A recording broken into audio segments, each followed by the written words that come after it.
നമസ്കാരം. ബംഗാളിലെ ക്രൂരമായ ഹിന്ദു വംശഹത്യക്കെതിരെ വിശ്വ ഹിന്ദു പരിഷത്തിൻ്റെയും ഹിന്ദു ഐക്യവേദിയുടെയും സംയുക്ത ആഭിമുഖ്യത്തിൽ പഴയന്നൂർ പ്രഖണ്ഡിൽ പ്രതിഷേധ പ്രകടനവും പൊതുയോഗവും സംഘടിപ്പിച്ചു. പ്രതിഷേധ യോഗത്തിൽ ഹിന്ദു ഐക്യവേദി താലൂക്ക് പ്രസിഡന്റ് ശ്രീകുമാർജി സ്വാഗതം പറഞ്ഞു. വിശ്വ ഹിന്ദു പരിഷത്തിൻ്റെ പ്രഖണ്ഡ് പ്രസിഡന്റ് ശ്രീ MK പ്രതീഷ് അധ്യക്ഷത വഹിച്ചു. പ്രതിഷേധ യോഗം വിശ്വ ഹിന്ദു പരിഷത്ത് തൃശ്ശൂർ വിഭാഗ് പ്രചാർ പ്രമുഖ് KU ഷാജി ശർമ്മ ഉദ്ഘാടനം നിർവഹിച്ചു. RSS മണ്ഡൽ കാര്യവാഹ് ശ്രീ ബാബുജി, ശ്രീ അജിത് കുമാർ T, ശ്രീ ദിലീപ് കുമാർ, ശ്രീ വിജയകുമാർ തുടങ്ങിയവർ പ്രതിഷേധ പ്രകടനത്തിന് നേതൃത്വം നൽകി.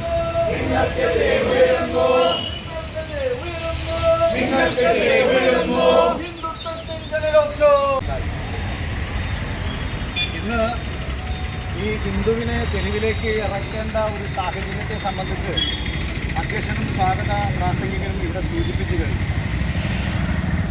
ഞങ്ങളെ സംബന്ധിച്ചിടത്തോളം സഹിഷ്ണുതയുടെ പ്രതീകമാണ് ഇവിടുത്തെ സനാതനധർമ്മം അല്ലെങ്കിൽ ഹിന്ദുത്വം എന്ന് പറയുന്നത്. അനാദി വർഷങ്ങളായി ഈ ലോകത്തിൽ നിലനിൽക്കുന്ന, ഭാരതത്തിൽ നിലനിൽക്കുന്ന സംസ്കാരത്തിൻ്റെ ഉടമകളായ ഞങ്ങളെ ആ സഹിഷ്ണുതയുടെ പ്രതീകമാണ് 2000 വർഷങ്ങൾക്ക് മുൻപ് ഇവിടെ വന്ന ക്രൈസ്തവരും 1450 വർഷങ്ങൾക്ക് പുറകിലെ വന്ന ഇസ്ലാമികരുമൊക്കെ ഇന്നും ഇവിടെ ഏക സഹോദരന്മാരെ പോലെ ഈ ഭാരതത്തിൽ വസിക്കുന്നുവെങ്കിൽ അതിവിടുത്തെ ഹിന്ദുക്കളുടെ ആ സഹിഷ്ണുതയുടെ പ്രതീകമാണ് എന്ന് ഓർമ്മപ്പെടുത്താൻ ഞാൻ ആഗ്രഹിക്കുകയാണ്.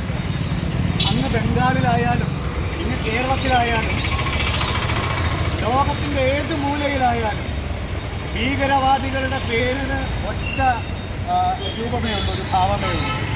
ഭീകരവാദികളൊക്കെ അറസ്റ്റ് ചെയ്യപ്പെടുന്ന ഭീകരവാദികളൊക്കെ തന്നെ ഇസ്ലാമിക ഭീകരവാദികളാണ് എന്ന് വെച്ച് എല്ലാ മുസ്ലിങ്ങളും ഭീകരവാദികളാണെന്ന് ഞങ്ങൾ അവകാശപ്പെടുന്നില്ല. കാരണം ഇന്ന് നമുക്ക് 2 ദിവസം മുൻപ് ബംഗാളിൽ നടന്ന ആ വിഷയം തന്നെ നമ്മുടെ മുന്നിലുണ്ട്. ബംഗാളിൽ വഖഫ് ബോർഡ് എന്ന് പറയുന്ന ഒരു നിയമത്തിലെ ഒരു അമെൻമെൻറ്റ് കേന്ദ്ര സർക്കാർ കൊണ്ടുവരികയും അത് പാർലമെൻറ്റിലും ലോകസഭയിലുമൊക്കെ അവതരിപ്പിച്ച് ബില്ല് പാസാക്കി രാഷ്ട്രപതി ഒപ്പുവെച്ച ഭാരതത്തിലെ ഒരു നിയമമായി മാറിയ വഖഫ് ബോർഡ് എന്ന് പറയുന്ന ആ സംവിധാനത്തിനെതിരെ പ്രതിഷേധിക്കാൻ ഈ രാജ്യത്തെ എല്ലാവർക്കും അവകാശമുണ്ട്.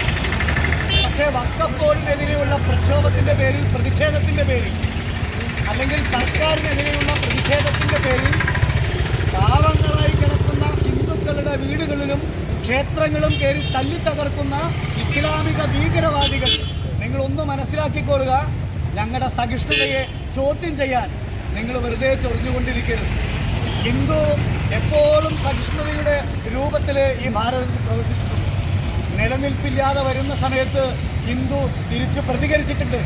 അതാണ് ഗുജറാത്തിലൊക്കെ നിങ്ങൾ കണ്ടത്. എല്ലാവരും ഗുജറാത്ത് കലാപത്തെ സംബന്ധിച്ച് പറയാറുണ്ട്.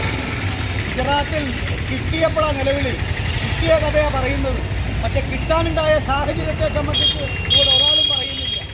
എന്തുകൊണ്ടാണ് ഗോത്രയിൽ കലാപമുണ്ടായത്?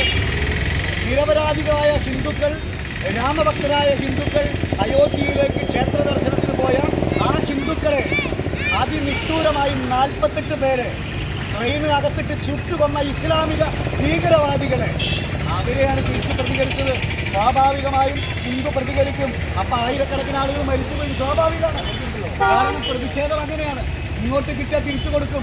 കാരണം ഭാരതത്തിലെ ഹിന്ദുവിൻ്റെ രക്തം ഝാൻസി റാണിയുടെയും ഛത്രപതി ശിവജിയുടെയും റാണാ പ്രതാപിൻ്റെയും ഒക്കെ രക്തമാണ് ഭാരതത്തിലെ ഹിന്ദുവിൻ്റെ രക്തം.